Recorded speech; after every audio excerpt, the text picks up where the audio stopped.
اور link plot یہ وہ تمام چیزیں جو ہوا کرتی ہیں کہانی کے رہنمائی کی انہوں نے اس میں بہت اچھی رہنمائی کی, تو اس سے بڑا فائدہ ہوا مجھے. تو اچھا, ابھی پروگرام کے درمیان میں, ابھی اپنی گفتگو کے درمیان میں بات کی کہ والد صاحب یہ سمجھتے تھے کہیں اسی طرف نہ ہو جائے. اچھا, عمومی خیال یہ عادل صاحب پایا جاتا ہے کہ لوگ سمجھتے ہیں کہ جو شعراء کرام ہوتے ہیں, مصنفین ہوتے ہیں, ان کو کوئی کام نہیں ہوتا تو وہ اس طرف آ جاتے ہیں. یہ کیا خیال پایا جاتا ہے؟ یہ جنرل فینومینا ہے اصل میں. ایک صاحب گئے, ان کا مطلب شادی کے رشتے کے لیے کہے گئے, تو انہوں نے لڑکے کو بلاؤ برد دکھوا کریں گے. تو برد دکھوے میں گئے تو لوگ اچھا جی کیا کرتے ہیں, کیسا ہے لڑکا, ایسا کسی نے دیکھا, ہاں جی ٹھیک ہے, چال ڈال ٹھیک ہے, لباس اچھا ہے, شکل صورت اچھی ہے, بات کرنے کا سلیقہ ہے, تمام چیزیں ہیں. تو ایک بڑے بزرگ تھے, کہنے لگے میاں شاعری تو کرتے, بتاؤ کام کیا کرتے ہو. کیا بات ہے, اس طرح کی چیزیں, یہ ہمارا ایک جنرل اوپینین ہے. اب آپ دیکھیں بہت بڑے شاعر تھے ہمارے ساغر صدیقی صاحب, کیا کہنے, یعنی کہ انڈیا کے وزیر اعظم نے ایوب خان سے کہا کہ یار آپ کے یہاں ایک شاعر ہیں, شاعر سے نہیں, انہوں نے ایک شعر سنایا, تو ایوب خان نے ان سے کہا کہ میں ان شاعر سے ملنا چاہتا ہوں. یہ انڈیا گئے ہوئے تھے, تو انہوں نے کہا کہ جی آپ تو کیسے ملیں گے, آپ کو اس کے لیے تو آپ کو اپنے ملک جانا پڑے گا, تو پاکستان میں ہے. پھر بڑا ڈھونڈ ڈھانڈ کو ان کو نکالا گیا.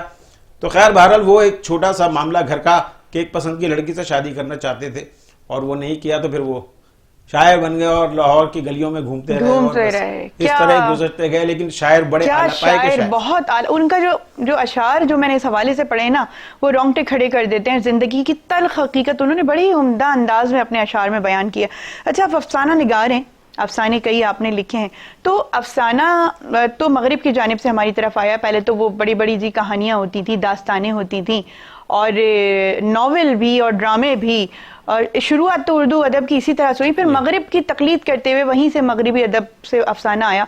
وقت کی کمی کی باعث پہلے تو ترجمے ہوئے ان کے, ترجمے ہوئے تو لوگوں کو پھر اس کے اندر جو ہے دلچسپی پیدا ہوئی اور پھر انہوں نے کرنا شروع کیا. تو آپ افسانہ نگاری کرتے ہیں, تو وقت کی قلت کو سامنے رکھتے ہوئے بھی آپ نے فیصلہ کیا کہ افسانہ ہی لکھنا چاہیے؟ چونکہ میں بنیادی طور پہ صحافی ہوں نا, تو ہمیں پہلے جب اخبارات ہوا کرتے تھے, یہ ٹی وی چینل نہیں تھے, تو ہمیں کہا جاتا تھا میاں جگہ بچاؤ, کیونکہ صرف فرنٹ پیج اور بیک پیج ہوتا تھا خبروں کے لیے, باقی ڈسٹرکٹ وسٹرکٹ دوسری چیزیں, تو اس کے اندر خبر اتنی بڑی آتی تھی ہم اس کو اتنا سمجھا دیتے تھے. اچھا, تو وہ ہوتا یہ تھا کہ وہ اختصار کرتے کرتے کرتے وہ طبیعت کا حصہ بن گیا. صحیح. اب جمیل الدین علی صاحب کا سفر نامہ ہے آئس لینڈ کا, صحیح, 3 دن کا ہے, 350 صفحوں کا ہے. وہ لکھا کرتے تھے, جنگ اخبار میں ان کے کالم چھپتے تھے, نقار خانے میں اس نام سے, اور وہ طویل لکھا کرتے تھے. تو وہ ظاہر ان کا ایک اپنا انداز تھا. ہم چونکہ ظاہر سی بات ہے کہ اس کے اندر تھے, اس فیلڈ کے اندر, اس کے اندر ہم نے یہ چیزیں شروع کی, تو پھر ایک انداز بن چکا تھا شارٹ اسٹوریز کا. صحیح. تو شارٹ اسٹوری کا اس میں خیر وہ بعد میں فائدہ ہوا, میں نے کوئی خاص ایسا انتخاب اس کا نہیں کیا کہ بس جیسے میں لکھتا ہوں تو ظاہر ہے مجھے لکھنا ہے, میری اپنی ایک بن گئی ہے عادت کہ جی اس طریقے سے لکھنا ہے, اور ون گو میں لکھ کے ختم. یہ نہیں کہ ہم نے لکھا پھر ہم رک گئے, ہم نے 1 دن گزارا, 2 دن گزارا, پھر آگے کہانی شروع کی. تو وہ ظاہر ہے طویل دورانی کی جو ہوتے ہیں سلسلہ وار قصتیں ہوتی ہیں, ان سب میں وہ چیزیں ہوتی ہیں. لیکن افسانے کے اندر یہ فائدہ ہے. اس کا دوسرا فائدہ یہ ہے کہ لوگوں کو پڑھنے میں ٹائم کم لگتا ہے, لوگوں کے پاس ٹائم کم ہے. آج کل لوگ واٹس ایپ پہ اوکے کی جگہ صرف کے لکھتے ہیں. اتنا کم بات ہے, آپ نے بالکل ٹھیک کہا, بالکل ٹھیک. وہی ہے کہ افسانہ جتنا چھوٹا ہو اور جتنا اس کا آپ نے اس کو گرپ اگر آپ کی اچھی ہے تو بس ٹھیک ہے. آپ نے بھی کی بات کی, تو اردو تو پہلے خراب ہی تھی, اب انگریزی بھی خراب ہوتی جا رہی ہے اس مختصر سے میسیجز کی وجہ سے. بالکل اسپیلنگ بھی اب وہ شارٹ کر دیتے ہیں, تو وہ اردو کے ساتھ ساتھ انگریزی بھی خراب ہی ہوتی جا رہی ہے. وہ تو خیر وہ انگریزی کے اندر پتہ نہیں 1500 الفاظ کتنے تو نکال دیے گئے, انہوں نے ڈکشنری نکال دی کہ ابھی استعمال ہی نہیں ہوتا, تو اس کو کیا کرنا. اچھا, افسانہ نگاری میں آپ کس قسم کے موضوعات کو چننا پسند کرتے ہیں؟ میں نے جو افسانے لکھے ہیں 20-25 کے قریب, اس میں مختلف موضوعات ہیں. کبھی وہ ایک دم سیاسی بھی ہو جاتا ہے, کبھی وہ بالکل گھریلو ہو جاتا ہے, کبھی وہ معاشرتی ہو جاتا ہے. مطلب اس میں اتنا میرے لکھنے میں اتنا تنوع ہے کہ ایک کہانی اگر میں لکھ رہا ہوں بیٹی کے نام سے, تو وہ ایک مکالمے کی صورت میں ایک چیز ہے کہ جی ایک گھر کے اندر ٹیلی فون کی گھنٹی بجتی ہے اور فون آتا ہے, جی آپ فلانی بات کرنی ہے, میں فلاں مسز بات کر رہی ہوں, ہم آپ کی بیٹی کو دیکھنے کے لیے آنا چاہتے ہیں.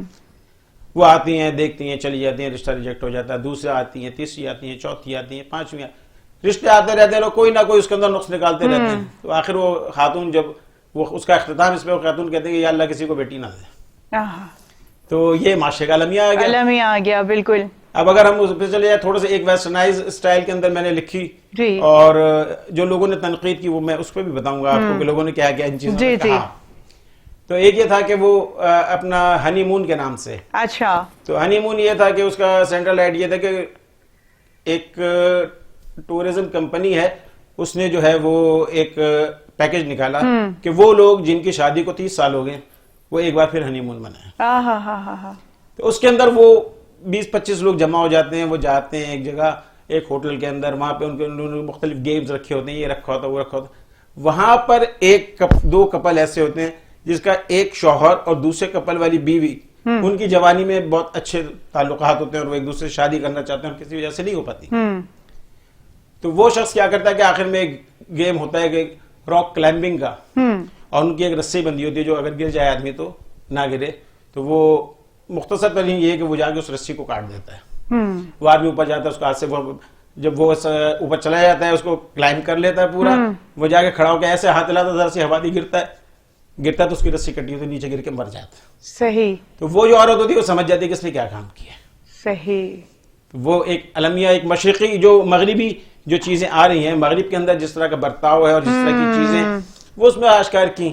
صحیح. اور جو ایک میرا جو افسانہ تھا وہ ٹیڑھی ٹانگوں والا بھنگی, نام بڑا عجیب سا ہے, لیکن یہ کہ معاشرے کے اس کو یہ دکھایا گیا ایک آدمی اپنے کام سے کتنا ڈٹرمن ہے. وہ بھنگی ہے, اس کا کام صرف یہ ہے کہ جو مین ہول بند ہو جائے, جو گٹر بند ہو جائے اس کو وہ کھولے. تو اس کی چھوٹی سی ایک سٹوری تھی کہ وہ صبح جاتا تھا ایک ہوٹل کے اوپر ناشتہ کرتا تھا, بہرحال اس کو خاص طور پہ لا کے فٹ پاتھ پہ ناشتہ دیتا تھا, چائے پراٹھا وہ کھاتا تھا اور نکل جاتا تھا, سب کچھ کرتا تھا. اس کے بعد یہ ہوا کہ اس کی تھوڑی سی ٹرننگ آئی, اور ٹرننگ یہ آئی کہ شہر کے حالات بہت خراب ہیں, ہر طرف جو ہے نا افراتفری پھیل چکی ہے, لوگ ایک دوسرے سے نفرت کرنے لگے ہیں, اس گندی کو صاف کرنے والا کوئی بھنگی نہیں ہے. کیا بات ہے. دیکھیں ہر افسانے کا جو خیال ہے آپ کا مختلف ہے, بہت اچھوتا ہے, اور یقینی طور پہ معاشرے میں اطراف میں جو بھی ہونے والی تبدیلیاں آپ محسوس کرتے ہیں وہی آپ قلم بند کرتے ہیں. ابھی آپ نے کچرے والی کی بات کی, یہ میں نے کہیں پڑھا تھا, کتنی اچھی باتیں بعض دفعہ ہمیں سوشل میڈیا سکھا جاتا ہے, کہ میں نے کہیں پڑھا تھا کہ ہم اکثر و بیشتر دروازے پہ کچرا چننے والے کو یا لینے والے کو کہتے ہیں کہ کچرے والا ہے, جبکہ صفائی والا وہ ہوتا ہے. صفائی والا. لیکن ایک چونکہ نام پڑ چکا ہے اس کا, تو وہ نام اس وجہ سے چل رہا ہے. گندگی تو ہم کرتے ہیں, وہ ہماری گندگی کو صاف کرنے آتا ہے. تو یہ سوچ کا فرق ہے جو کہ انسان کو کہیں سے کہیں پہنچا دیتا ہے. اچھا, آپ نے اپنے ایک افسانے کے بارے میں بتایا کہ کچھ تنقید نگاری بھی اس کے اوپر ہوئی. تبصرہ نگاری کے اوپر اگر میں بات کروں, تنقید نگاری اور تبصرہ نگاری میں تقریباً تھوڑا فرق ہے. تو آپ کیا سمجھتے ہیں کہ موجودہ دور میں آپ کسے سمجھتے ہیں کہ اس وقت واقعی تنقید نگاری کے شعبے میں کون بہت اہم لوگ کردار انجام دے رہے ہیں؟ دیکھیں, یہ تو استادوں کا کام ہے کہ درجہ بندی کرنا. میں تو اپنے آپ کو شاگرد بھی نہیں سمجھتا, اس سے بھی کوئی نیچے کی چیز سمجھتا ہوں, اور ادب کا تقاضا یہی ہے کہ میں کسی کی درجہ بندی نہ کروں. ٹھیک ہے. تبصرہ نگاری کے حوالے سے میں اگر عادل صاحب بات کروں تو میں نے کئی ایسی, تبصرہ تو ایک آدمی کا اپنا وہ ہوتا ہے نا, اسٹوری اس کو پسند آئی یا نہیں آئی, یا اس نے کہا جی یہ اس میں ایسے نہیں ہے. تنقید میں تو یاد ہے کہ آپ کی ٹیکنیک پہ آتا ہے, آپ کے الفاظ پہ آتا ہے, آپ کی ضخامت پہ آتا ہے, ان تمام چیزوں پہ تنقید ہوتی ہے کہ بھئی یہ بہت لیندی, تھوڑا چھوٹا ہونا چاہیے, الفاظ کی تکرار ہے, یہ نکال دیا, یہ تنقید ایک الگ چیز ہے. تبصرہ یہ ہے کہ جی میں نے کتاب لی, اب وہ تو کہنا نہیں چاہیے لیکن میں مجبور ہوں یہ کہنے پہ کہ لوگ اپنے جاننے والوں کو دیتے ہیں تبصرہ چھپوا دیجئے. جی. تو یہ چیزیں بھی چلتی ہیں, اور اوریجنل تبصرے اصل میں کچھ کم ہی آتے ہیں جو سامنے آتے ہیں, ورنہ یہی ہوتا ہے جی انہوں نے لکھی ہے, بڑی اچھی کتاب ہے, فلاں تعارف ہے, یہ ہے وہ, اس طرح کی چیزیں آج کل زیادہ ہیں. تو تبصرہ جو ہے وہ ٹھیک ہے, اس سے تھوڑی سی ایک شکل سامنے آ جاتی ہے کہ کتاب کیا لکھا گیا ہے, اس میں کیا چیز ہے, اور پھر کتاب کو پورا پڑھیں تو پھر سمجھ میں آئے گا. لیکن تبصرے کو میں سمجھتا ہوں کہ تھوڑا سا جو ہے وہ تنقید زیادہ جینوین ہے.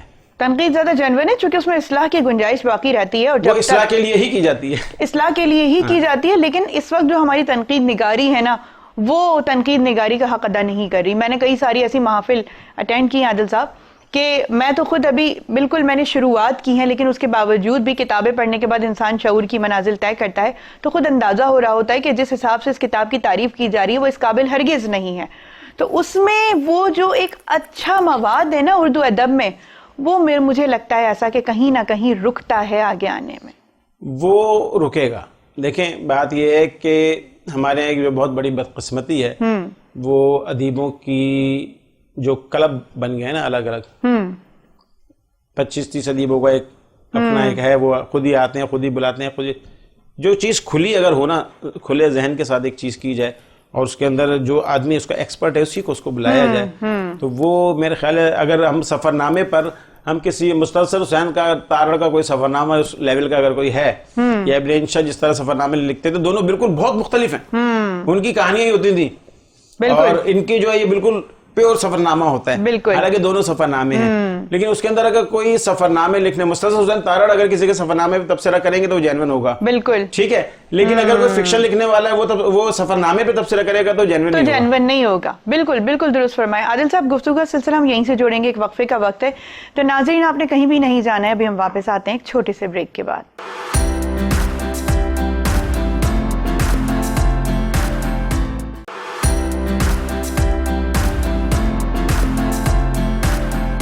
ویلکم بیک ناظرین, ہم واپس آ چکے ہیں اور گفتگو کا سلسلہ ہم وہیں سے جوڑیں گے جہاں سے ہم نے منقطع کیا تھا. تو عادل صاحب, اردو ادب کے حوالے سے گفتگو ہماری جاری تھی, بہت بہترین تبصرہ نگاری کے حوالے سے, تنقید نگاری کے حوالے سے ہم بات کر رہے تھے.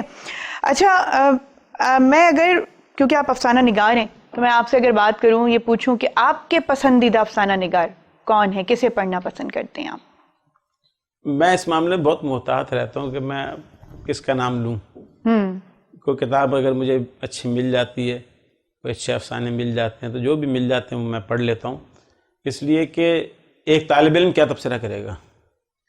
جب میں اپنے آپ کو طالب علم, بلکہ طالب علم سے بھی نیچے کی چیز سمجھتا ہوں اور بالکل اس پر میں بالکل کنوینس ہوں کہ ہاں جی میں کوئی کچھ نہیں ہوں, اور جو لوگ لکھ رہے ہیں بہت اچھے لکھ رہے ہیں, جنہوں نے لکھا انہوں نے بہت کچھ اچھا لکھا, اور اب جو نوجوان آئے ہیں ادیب اور لکھ رہے ہیں وہ بھی اچھا لکھ رہے ہیں. تو وقت کے ساتھ ساتھ پالش بھی ہوتی رہتی ہے اور لوگ مزید نکھر کے سامنے آتے رہتے ہیں, یہ ایک سلسلہ ہے. ہم اس پہ کس پہ کیا تبصرہ کریں اور کس پہ کیا تبصرہ نہ کریں, تو میں کون اچھا ہے کون برا, ہو سکتا ہے میں اپنے 2-3 دوستوں کے نام لے لوں, کسی چوتھے کا نام لے جائے وہ ناراض ہو جائے. تو اتنی کھلی گفتگو کوئی معذرت کوئی کرتا نہیں ہے. اگر میں تھوڑی سی پیچھے کی بات کروں, 40-50 سال پہلے کی بات کروں, تو اس وقت کے بھی افسانہ نگار ابھی تک زندہ ہیں اور لوگ ابھی تک ان کو داد دیتے ہیں, ان کے ڈرامے ابھی بھی جو ہے وہ پکچرائز کیے جاتے ہیں اور ہم دیکھتے ہیں. تو اس دور کی اگر میں بات کروں تو آپ کسے پڑھنا پسند کرتے ہیں؟ اب اس میں آپ کو کیا نام, مطلب میں نے کبھی بھی اس چیز پہ کبھی میں نے, اب منٹو کی اگر آپ بات کریں کہ منٹو ایک بہت بڑا آئیکن ہے ہمارے ادب کا, اردو ادب کا ایک بہت بڑا آئیکن ہے, لیکن ہم جہاں ان کی طرف کہتے ہیں کہ وہ ایک سچائی کی بات کرتے ہیں اور معاشرے کی خرابیوں کو نکال کے سامنے پیش کرتے ہیں, تو بہت سے لوگ ان کے ناقدین بھی ہے جو کہتے ہیں کہ یہ ٹھیک نہیں ہے, اتنا زیادہ ہمارا ماحول خراب نہیں ہے اور اتنا زیادہ ہمارا معاشرہ خراب نہیں ہے. تو اس نے منٹو, مطلب مجھے کہنا چاہیے کہ نہیں کہنا چاہیے, لیکن میرا اپنا ایک اندازہ, اپنا ایک خیال ہے کہ ان کی تحریروں نے معاشرے کو 2 حصوں میں تقسیم کیا ہے. اچھا, آپ یہ سمجھتے ہیں؟ میں یہ سمجھتا ہوں کہ جو پڑھنے والے ہیں, ویسے تو ظاہر ایک ہجوم ہے, ایک 3 کروڑ کی آبادی ہے, میرے خیال ہے 3 لاکھ لوگ ہیں جو پڑھنے والے ہوں گے. ہجوم ہی ہے, ہم بالکل ٹھیک کہا آپ نے. تو اس ہجوم میں 3 لاکھ لوگ ہوں گے پڑھنے والے, اور 3 لاکھ لوگ میں سے 2 لاکھ لوگ ایسے ہوں گے جو متاثرین میں سے ہوں گے. اب متاثر جو ہے کسی سے تو وہ تو اس کو واہ واہ ہی کہے گا. اس نے اس کی پہلی ایک چیز پڑھی ہوگی, جب دوسری چیز کہ ارے یار پہلے میں یہ لکھا تو یہ لکھا, کیا بات ہے. لیکن اگر ایک آدمی جو صرف ایک ہی پڑھتا ہے وہ کہتا ہے یار یہ سمجھ میں نہیں آیا, اس کا کیا مطلب ہے. تو وہ جو سنکرونائزنگ ہوتی ہے نا, جب سنک ہو جاتا ہے تو پھر وہ بات جا کے اس کی سمجھ میں آتی ہے. اب اگر میں اشفاق احمد کی بات کروں یا بانو قدسیہ کی بات کروں یا انیق احمد کی بات کروں, تو اس کے اندر بہت صوفیزم اور بہت ساری چیزیں اس طرح کی اس کے اندر شامل ہیں. ان کے اندر اگر ہم منٹو پہ بات کرتے ہیں تو میکسیمم ایک ہی طرح کی چیز نظر آتی ہے جو مختلف پہلوؤں کو اجاگر کرتی ہے اور لوگوں کی مجبوریوں کو اور ان کو اور معاشرے میں جو ظلم ہے اور جو چیزیں ہیں وہ چیزیں ان کے سامنے آتی ہیں. وہ چیزیں اپنی جگہ برحق ہیں, اور اس طرح کے ہمارے اب تو خیر پتہ نہیں کتنی کہانیاں ہوں گی. منٹو کے زمانے میں اگر شرافت کا دور زیادہ تھا تو کچھ کم تھا, اب تو خیر ماحول اور بہت زیادہ ایڈوانس ہو گیا اور چیزیں اس طرح کی ہو گئی, تو اور 10,000 کہانیاں اس طرح کی لکھی جا سکتی ہیں, بشرطے کہ منٹو جیسا کوئی لکھنے والا ہو, موجود ہو. اچھا, ایک لکھنے والے کی جو تحریر ہیں, منٹو کو تو گزرے ہوئے دنیا سے کتنا عرصہ بیت گیا ہے, مگر اس وقت ابھی بھی متاثرین موجود ہیں ان کی لکھائی کو پسند کرنے والے. یہی ہے, اگر ہم کافکا کی بات کریں تو کافکا پتہ نہیں وہ کہاں جا کے, یہاں سے ہزاروں میل دور کا کہیں کا ایک رائٹر ہے جو یہاں پاکستان میں پڑھا جاتا ہے, ترجمہ ہوا ہے, سب کچھ ہوا ہے, لوگوں نے اس کو پڑھا. تو ایک لکھاری کی جو تحریر ہے, وہ چیز تو دیکھیں جو چیز کوالٹی ہوتی ہے نا, اصل جو چیز کوالٹی کی بات ہے کہ اگر ہم کوالٹی کی بات کر رہے وہ چیز ہے, اور سچائی پر مبنی ہے تو وہ قائم رہتی ہے, وہ قائم بھی رہتی ہے اور اثر انداز ہوتی ہے نا, بہت زیادہ, بہت زیادہ. اچھا میں نے کئی لوگوں کو دیکھا, اچھا میں اپنی بات کروں اگر عادل صاحب, تو میں نے بھی بڑی کتابیں ایسی پڑھی ہیں جس نے میری سوچ کے دھاروں کو تبدیل کیا ہے باقاعدہ. ہوتا ہے, آپ ایک دم سے جھنجھوڑ جاتے ہیں, آپ کہتے ہیں کہ یار یہ چیز تو میں نے اس سے پہلے پڑھی نہیں, آپ کا کینوس سوچ کا بہت وسیع ہو جاتا ہے. بالکل. تو ایک قلم کار کی کیا ذمہ داری ہوتی ہے؟ اب میں مطلب ایک قلم کار کی ذمہ داری جو اگر ہم ایک جنرلائز سی ایک بات کریں تو ظاہر ہے اس کا پہلا کام تو اصلاح معاشرہ ہے. بالکل.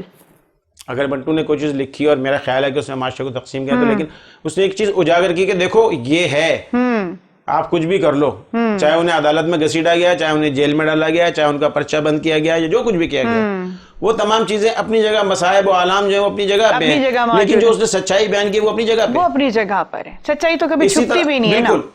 اسی طرح جو چیزیں تو جو بنیادی طور پر لکھنے کا مقصد ہوتا ہے وہ اصلاح معاشرہ ہوتا ہے, اس کے اندر آپ کون سا اینگل اختیار کرتے ہیں یہ ڈیپینڈ کرتا ہے. یہ ڈیپینڈ کرتا ہے. تو اب جیسے لوگ لکھ رہے ہیں, اب افسانہ اگر ہم لکھتے ہیں تو افسانہ ہم کیا لکھتے ہیں, کہانی لکھتے ہیں چھوٹی سی, ایک فلاں لڑکی تھی وہ جناب اسکول جاتی تھی اور پھر کالج گئی اور پھر یہ ہوا اور پھر اس کی زندگی کی ایک دھارا, ایک بڑی اچھی کہانی تھی, ایک لڑکی تھی اس نے قسم کھائی تھی کہ میں شادی اس سے کروں گی جس کے پاس گاڑی ہوگی. 35 سال بعد اس کی شادی ہو جاتی ہے, لیکن ایک ٹیکسی ڈرائیور سے ہوتی ہے کیونکہ اس کی عمر ڈل چکی ہوتی ہے, سب کچھ, گاڑی والا اس کو نہیں ملتا, آخر میں کہتی ہے ایسے میں شادی کروں, اس کے پاس اپنی گاڑی ہے, اپنی گاڑی, تو وہ ایک اس کی اپنی وہ تھی جس طرح تھا, لیکن جو حالات اس کی عمر ڈھل گئی, جوانی سے بال سفید ہو گئے, یہ سب کچھ ہو گیا, تو پھر اس کو کمپرومائز کرنا پڑا. کمپرومائز کرتے ہیں کہ باوجود وہ اپنے اس پہ قائم رہی کہ میں گاڑی والے سے شادی کروں گی. تو یہ ایک آج سے کوئی 30-35 سال پرانی ایک کہانی ہے. اس زمانے گاڑیاں میں ذرا کم ہوا کرتی تھی, آج کل تو ہر ایک کے پاس گاڑی ہے, کوئی ایشو نہیں ہے, لیکن وہ بہت ٹچنگ تھی. تو یہی بات ہوتی ہے کہ اس کے اندر وہ چیزیں بتائی جاتی ہیں کہ آپ جو ہے معاشرے میں جو ہو رہا ہے اس کو پیش کیا جاتا ہے.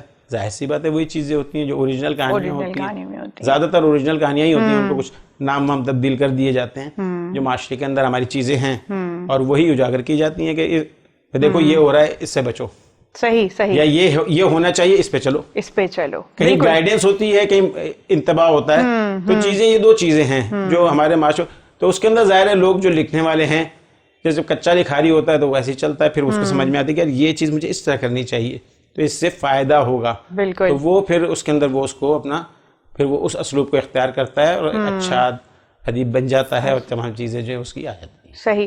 ایک نجی ٹی وی چینل پہ بھی آپ نیوز کے شعبے سے منسلک ہیں, تو کتنا عرصہ ہو گیا ہے آپ کو نیوز میں اپنی خدمات انجام دیتے ہوئے اور لوگوں کو لائن اپ کرتے ہوئے؟ 27 برس بیت گئے. ماشاءاللہ 27 برس. تو ہاں بس جب ہم آئے تھے اس کے اندر تو اس تھوڑا سا اس انڈسٹری کے حوالے سے آپ کو بتاؤں کہ پہلے کاتب ہوا کرتے تھے, پھر کمپیوٹر آ گیا, کاتب بے روزگار ہو گئے. آج کل کا جو ایک المیہ میں آپ کو بتا رہا ہوں, وہاں سے ایک چیز چلی ہے, ایک سلسلہ کہ جب ٹیکنالوجی آتی ہے تو کم لوگوں کی ضرورت پڑتی ہے, ان کی جگہ کمپیوٹر آپریٹر نے جگہ لے لی.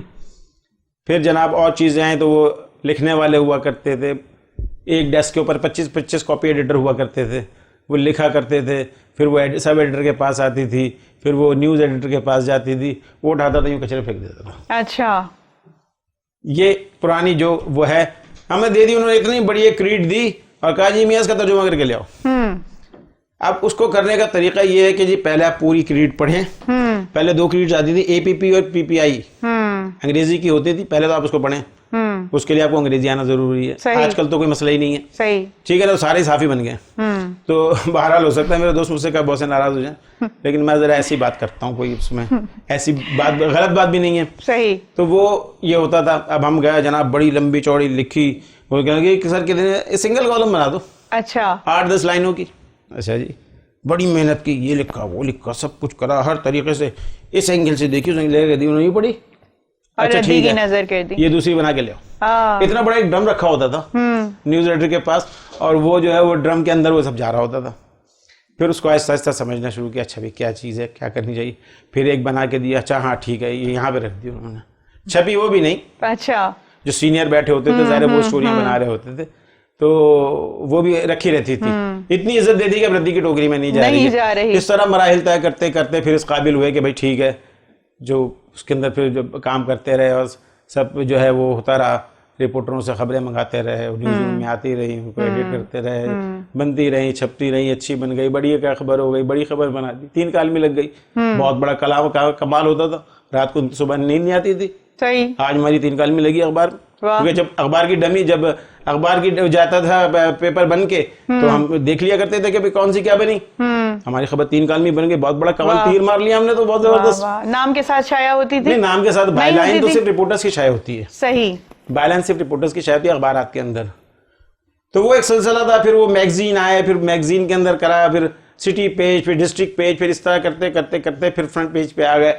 تو چیزیں اس طرح ہوتی رہیں. پھر آپ کا یہ آ گیا الیکٹرانک میڈیا. تو الیکٹرانک میڈیا میں گیا تو ایک نیا ماحول, ایک بالکل کام تو وہی تھا, کام تو جانتے تھے, لیکن کام کا طریقہ بالکل تبدیل ہو گیا. اب اس کے اندر وہ لوگ جنہوں نے یعنی کہ اپنے آپ کو اپ ڈیٹ رکھا, وہ لوگ کھپتے چلے گئے, جنہوں نے اپ ڈیٹ نہیں رکھا وہ پیچھے رہ گئے. تو اس کے اندر پھر ظاہر مراعات اور تنخواہیں, ان کا فرق اخبار کا اور اس کا, ظاہر سی بات ہے وہ الگ چیزیں ہیں, ان کی الگ آمدنی ہے, ان کی الگ آمدنی, اسی حساب سے وہ تنخواہوں کا سلسلہ بھی ویسا ہی, اور دوسری چیزیں.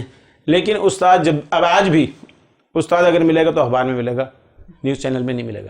اب وہ اب کے دور کے اساتذہ کرام بھی تو وہ نہیں رہے نا. وہ آپ دیکھیں, وہ جو تربیت کے جس پہلو سے گزارتے تھے وہ تو ہمیں ملتا ہی نہیں ہے آج کے دور میں. وہ ظاہر ہے وقت نہیں رہا. کاپی جاتی تھی اخبار کے اندر, کاپی جاتی تھی رات 3 بجے یا رات 2 بجے یا رات 12 بجے یا رات 1 بجے, ہر طرح کی اپنی ٹائمنگز ان کی ہیں. تو اس کے اندر آپ کے پاس 8 گھنٹے کا ٹائم ہوتا تھا ایک خبر بنانے کے لیے. اب آپ کے پاس اتنا ٹائم نہیں کہ آپ سر کھجا لیں. صحیح. ٹھک کر کے ایک نے جناب بریکنگ نیوز دی, اس کی بریکنگ آئی اور آپ لگ گئے پیچھے, بھائی کہاں گئے, بھائی ہم پیچھے رہ گئے.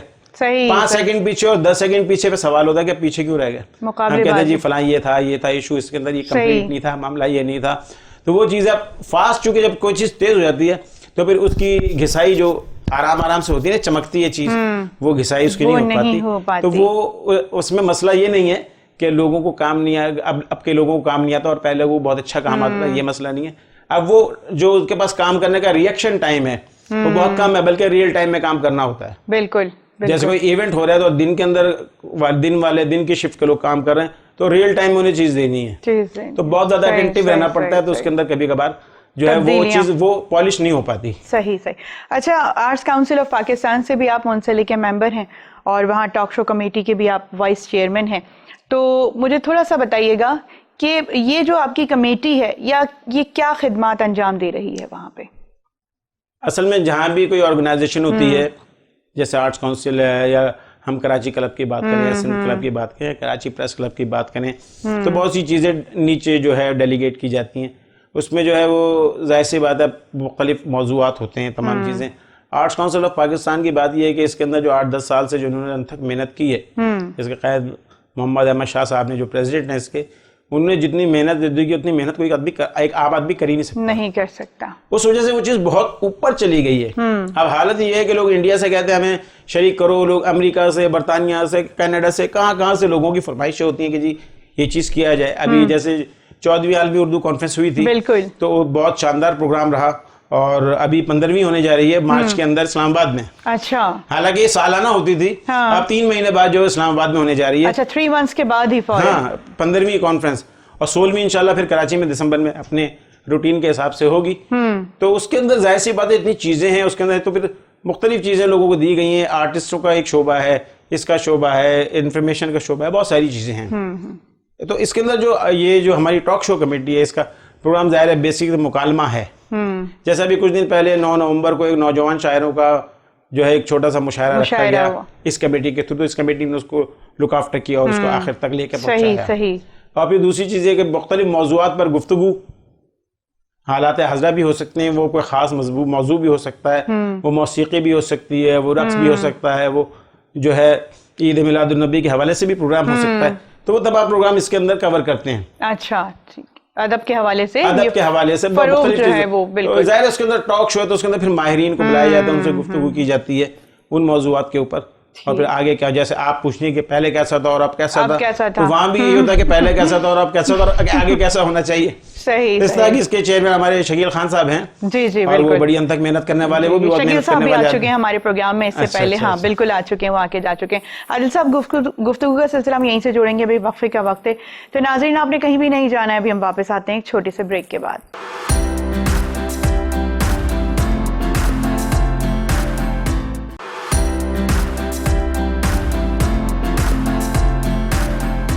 ویلکم بیک ناظرین, ہم واپس آ چکے ہیں اور گفتگو کا سلسلہ ہم وہیں سے جوڑیں گے جہاں سے ہم نے منقطع کیا تھا. تو عادل صاحب گفتگو بڑی دلچسپ جاری و ساری ہے ہماری, اردو ادب کے حوالے سے بہت ساری باتیں اس میں کور ہو گئیں. اچھا میں تھوڑا سا پرنٹ میڈیا کے حوالے سے بات کرنا چاہوں گی. ابھی بھی آپ اخبارات کے حوالے سے بات کر رہے تھے تھوڑی دیر پہلے, اور نیوز کے حوالے سے بلکہ بات کر رہے تھے. تو ایک وقت تھا کہ جب صبح نہیں ہوا کرتی تھی آپ کی اخبار جب تک آپ پڑھ نہ لیں, اور یہ باقاعدہ تربیت کا حصہ ہوتا تھا کہ بآواز بلند گھر کے بچوں سے اخبار پڑھوایا جاتا تھا اور تلفظ کی بہتری کروائی جاتی تھی.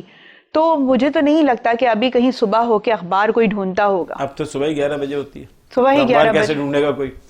اب پھر ظاہر ہے پھر اس کے بعد لوگوں کی ایکٹیویٹیز ہوتی ہیں, ٹائم کم ہوتا ہے. اصل میں اخبار کا جو ہے نا یہ بہت بڑا کردار تھا, اور ایک تو حالات سے واقفیت, دوسرے جو آپ نے کہا کہ اردو کی جو غلطیاں ہیں وہ بچوں سے پڑھوانا اور پھر وہ کرنا.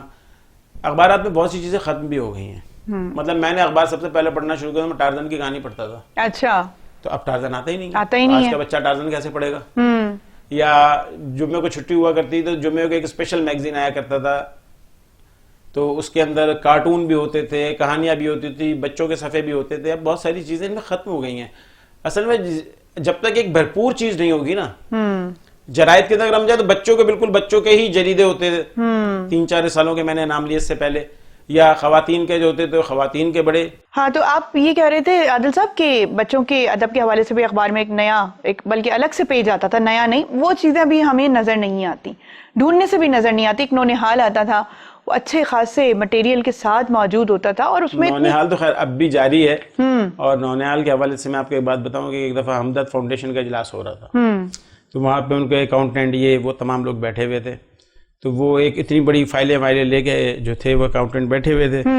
تو حکیم محمد سعید زندہ تھے, انہوں نے ان سے کہا جی آپ کیا لے کر آئے ہیں. اچھا. کہنے لگے جناب بات یہ ہے کہ یہ نونہال کا ہے, اس پہ ہم لوگ اب تک 1 کروڑ روپے خرچ کر چکے ہیں. اچھا. اور اس کی آمدنی چند لاکھ روپے ہے. کہنے لگے آپ اس چیز کو چھوڑیے, اس کا جو فائدہ ہے وہ آپ نہیں سمجھ سکتے, نونہال جاری رہے گا. کیا بات ہے.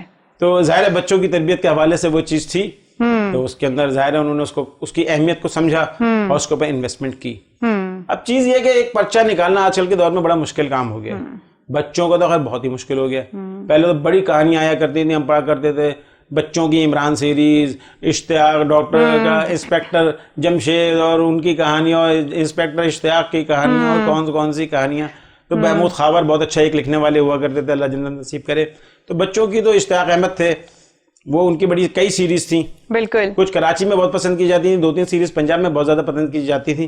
اس حوالے سے جو ہے بہت کچھ چیزیں جو تھیں وہ, لیکن اب بچوں کے پاس بھی وہ پڑھنے کا ٹائم نہیں رہا.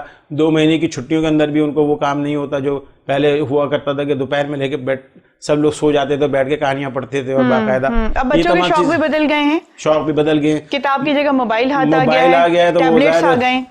ظاہر ہے پھر وہ گیمز ہیں اور بہت ساری چیزیں جنہوں نے ان کی جگہ لے لی, تو وہ تو ظاہر ہے ان کی مجبوری ہے. اس کے اندر ظاہر ہے حکومت کا کام ہے کہ سرپرستی کرنا ان چیزوں کی, تو وہ سرپرستی بھی بدقسمتی سے نہیں ہے کہ جو اخبارات اور ان کی ہونی چاہیے, اور جو ہے رسائل کی ہونی چاہیے, جریدوں کی ہونی چاہیے, تو وہ بھی افیکٹ ہے. اور پھر خریداری کم ہونا بھی افیکٹ ہے کہ چیزیں ختم ہو گئی. لوگ لکھنے والے آج بھی بہت اچھے لکھنے والے موجود ہیں جو لکھ سکتے ہیں, ان کی چیزیں بچے پڑھ سکتے ہیں, لیکن ایک ظاہر سی بات ہے کہ وہ مالیاتی اثرات جو ہیں وہ ہر چیز پہ پڑے ہیں. ظاہر ہے جب ایک آدمی کمائے گا نہیں تو ادارہ کیسے چلائے گا, ادارہ چلانے کا خرچہ پورا نہیں ہوگا تو کیسے کام کرے گا. تو یہ چیزیں ایسی ہیں جن کی وجہ سے یہ ہمارے ایک المیہ ہے کہ ہم بچوں کا ادب یہاں پہ جو ہے بہت کم لکھا جا رہا ہے, جبکہ سب سے زیادہ وقت کی اہم ضرورت یہی چیز. اچھا, خواتین کی بڑی تعداد جو گھروں میں موجود ہوتی ہے, جو نہ کہیں جاب کے لیے جاتی ہے, نہ ان کی کوئی خاص تعلیم ہے, وہ مخصوص ٹی وی کے چند پروگرامز دیکھتی ہیں جس کی وجہ سے وہ بڑا غلط امپریشن لیتی ہیں اور وہی پھر اس کے بعد اپلائی بھی کرتی ہیں. اچھا, جو ان کے گھر میں ڈائجسٹ آتے ہیں اس کو بھی ہم سمجھیں کہ ادبی حلقہ تو کم از کم ڈائجسٹ کو ادب میں شمار نہیں کرتا یہ مجھے معلوم ہے. تو وہ پڑھتی بھی وہی ہیں اور پھر اس کے اثرات بھی لیتی ہیں. تو مجھے بتائیں کہ اتنی بڑی تعداد میں جو بیٹھی ہوئی خواتین گھر میں ہیں تو ان کو صحیح ادب کس طرح سے پہنچایا جائے؟ دیکھیں خواتین کے ادب کے حوالے سے میں یہ سمجھتا ہوں کہ بہت زیادہ محنت کرنے کی ضرورت نہیں ہے, کیونکہ ہمارے معاشرے کے اندر جب ہم دیکھتے ہیں تو خواتین لکھنے والی بہت ہیں. یہ چیز ہم ایسی نہیں ہے کہ ہم گھول کے کسی کو پلا دیں اور وہ ادیبہ بن جائے یا ادب سے محبت کرنے لگیں یا شاعری اور وہ چیزیں شروع کر دیں. یہ تو بائی نیچر ہوتی ہیں, قدرت کی طرف سے عطیہ ہوتی ہیں. تو وہ لکھنے والوں کے حوالے سے خواتین کی ہمارے کوئی کمی نہیں ہے. ہم کسی بھی شہر میں چلیں ہمیں لکھنے والی خواتین ملتی ہیں. بلوچستان کے دور دراز شہر میں چلے ہیں وہاں بھی ملتی ہیں, پنجاب کے رچ شہر میں چلے ہیں وہاں بھی ملتی ہیں. اسلام آباد تو خیر بابوؤں کا شہر کہلاتا ہے آج بھی, لیکن وہاں بھی لوگ ہیں, ایسی بات نہیں ہے. پروین شاکر اسلام آباد میں ہی آسودہ خاک ہے, تو ظاہر ہے وہ اس طرح کی چیزیں ہیں. تو حیدرآباد کے اندر, سندھ کے اندر, دوسری جگہوں پہ تو خواتین کے اندر ایسا نہیں ہے کہ ہم اس کو کوئی بہت زیادہ اس کے لیے کوشش کرنے کی ضرورت ہے. ہاں یہ ہے کہ ان کی پذیرائی ضرور ہونی چاہیے تاکہ ان کی حوصلہ افزائی ہوتی رہے اور وہ لکھتی رہیں. اچھا, ابھی بھی بہت سارے ایسے گھرانے موجود ہیں کہ جہاں خواتین بڑا زبردست لکھتی ہیں لیکن ان کو آگے آنے نہیں دیا جاتا. یہاں پہ یہ بھی ایک بڑا جو ہے وہ المیہ پایا جاتا ہے. یہ تو ہمارا معاشرتی اثر ہے, کیونکہ ہمارے جو پاکستان کے اندر جو معاشرہ ہے یہ ایک طریقے سے ہم اسے کہہ سکتے ہیں کہ فیوڈل معاشرہ ہے. تو فیوڈل سے زیادہ ہم کہیں گے یہ کیا ہوتا ہے, وہ فیوڈل سے زیادہ اس سے بھی نیچے اگر ہم آئیں تو وہ ایک نیرو اس کے اندر وہ ہے طبقاتی نظام. تو خیر تب دو طبقے ہیں, غریب اور امیر. اب تو غریب ختم ہوتا, غریب ہی بڑھ رہے ہیں, امیر تو اب کم رہ گئے ہیں, تھوڑے ہی لوگ رہ گئے. لیکن یہ کہ وہ جو ایک سسٹم ہے نا ہمارے خاندان کا, فیملی کا, مطلب اب بھی کراچی میں بھی رہتے ہوئے بہت سے خاندان ایسے ہیں جو عورتوں کو پڑھانے کی بھی اجازت نہیں دیتے کہ جی 5ویں 6ٹھی کر لی چلو ٹھیک ہے بس, اس سے زیادہ نہیں. اردو لکھنی آگے, حساب کتاب گھر کا کرنا آگے. اب بھی آج 2021 کی میں بات کر رہا ہوں, میں خود جانتا ہوں ایسے بہت سارے گھرانوں میں جہاں پہ خواتین کی تعلیم پر ہی پابندی ہے. تو اس سے آگے لکھنا تو بڑی بے حیائی کی بات ان کے نزدیک ہو جائے گی کہ ہماری عورت کا لکھا ہوا دوسرے مرد پڑھ رہے ہیں. صحیح بات ہے. یہ ذہن کا جب یہ سوچ کا یہ معیار ہے تو پھر وہاں سے کیسے ایک اچھا جو ہے وہ مٹیریل نکلے گا. جبکہ میں ایسے بہت سارے لوگوں کو جانتی ہوں, چونکہ میں نے تعلیمی اپنے اعتبار یونیورسٹی اور کالج سے کمپلیٹ کیے, تو میں ایسی بھی خواتین کو وہاں اپنی کلاس فیلوز کو جانتی ہوں, بڑا اچھا لکھتی تھیں, لیکن وہ بالکل ان کا جو کاوشیں ہیں وہ روک دی گئیں. صرف معاشرتی ہمارے جو نظام بنا ہوا ہے, فرسودہ آپ کہہ لیں یہ سارے کے سارے, ہاں, تو اس کی نظر ہی ہو گیا ہے اور اچھا مٹیریل ہمیں. اچھا, ایک چیز میں ابھی پروگرام کے بیچ میں یہ بھول گئی تھی, سوال آپ سے کرنا چاہوں گی. ہمارے یہاں بہت سارے ایسے قلمکار ہیں, مصنفین ہیں, جو کہ سچائی کی جگہ یہ سوچتے ہیں کہ بڑے آرام دہ قلم کو استعمال کریں, بس ایسے ایسے موضوعات کو چنیں جس میں مزے کی کوئی باتیں لکھیں, سچ کا سامنا نہ کریں, وہ جو مسائل ہیں وہ کسی دوسرے کی کھاتے میں ڈال دیں اور بس آرام سے اچھے موضوعات پہ لکھیں اور خوشگوار ماحول دکھائیں. تو یہ کیا ہے؟ Comfort zone. ظاہر ہے کمفرٹ زون تو ہر جگہ پایا جاتا ہے, ہر طبقے میں پایا جاتا ہے.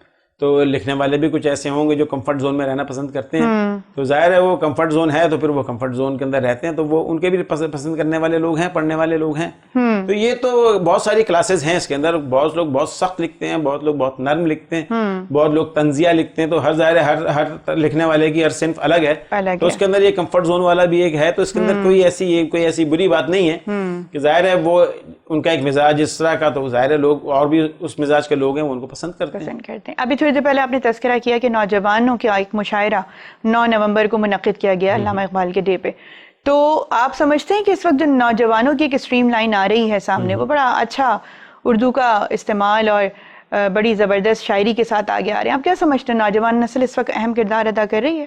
بالکل کر رہی ہے. اس وقت جو ہے اس شہر کے اندر 8 یا 10 بچے ایسے ہیں کہ ہم انہیں کسی بھی مشاعرے میں بھیج سکتے ہیں. کیا بات ہے, بہت اچھا رہا ہے. اور لاہور کے اندر بھی اس طرح کی ایک تعداد نوجوانوں کی موجود ہے جو بزرگوں کی جگہ لینے کے لیے تیار ہے. بات صرف یہی ہے کہ ان کی حوصلہ افزائی ہونی چاہیے اور ان کی تھوڑی سی جو سینئر ہیں, جو بڑے ہیں, وہ ان کی تھوڑی سی رہنمائی فرمائیں.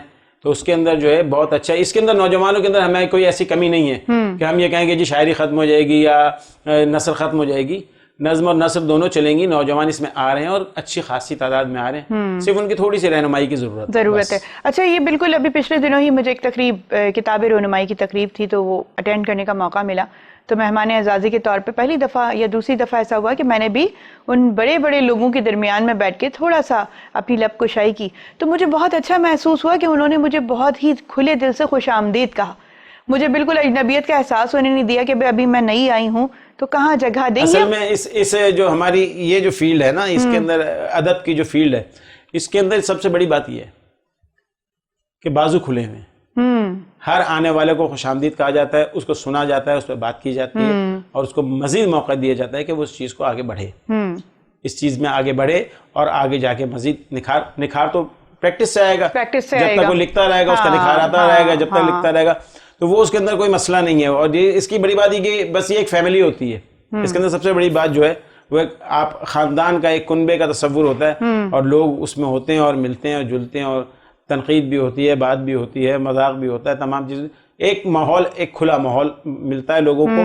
اسی وجہ سے ہمارے نوجوان جو ہیں وہ، میں نے کہا کہ جو تعداد ہمارے ایسی نہیں ہے کہ ہم کوئی اس کے لیے تشویش کا اظہار کریں کہ نہیں نوجوان بہت کم، نہ، بالکل بڑے ان کی سرپرستی کر رہے ہیں تو نوجوان آگے آ رہے ہیں. تو عادل صاحب، پروگرام کا وقت ہمارا ختم ہو گیا ہے. گفتگو کا سلسلہ اتنا زبردست رہا کہ پتہ ہی نہیں چلا کہ وقت کہاں گزر گیا. آپ کی میں تہہ دل سے شکر گزار ہوں کہ آج آپ ہمارے ساتھ اسٹوڈیو میں موجود ہیں. آپ کا بہت بہت شکر گزار ہوں کہ آپ نے مجھے بلایا اپنا پروگرام کے اندر، جو بہت زیادہ دیکھا جاتا ہے ماشاءاللہ، اور انشاءاللہ ملاقات رہے گی ہماری آپ کی، اس میں کوئی ایسی بات نہیں. آپ کی آمد کا بے حد شکریہ. بہت شکریہ. تو ناظرین، یہ تھا ہمارا آج کا پروگرام اور عادل صاحب کے ساتھ ہماری گفتگو کا سلسلہ مستقل جاری رہا. تنقید نگاری کے حوالے سے، تبصرہ نگاری کے حوالے سے، نوجوانوں کی خوش آئند آپ سمجھیں کہ انٹری ہو رہی ہے باقاعدہ طور پہ، اور جو سینئرز ہیں ان کو خوش آمدید کہہ رہے ہیں. تو ہم امید کرتے ہیں کہ اردو ادب کو اسی طرح سے فروغ ملتا رہے گا اور ہماری اردو زبان اسی طرح سے پھلتی پھولتی رہے گی. تو اگلے پروگرام تک کے لیے اپنی میزبان نساء احمد کو اجازت دیجیے گا. اپنا بہت زیادہ خیال رکھیے گا. اللہ نگہبان.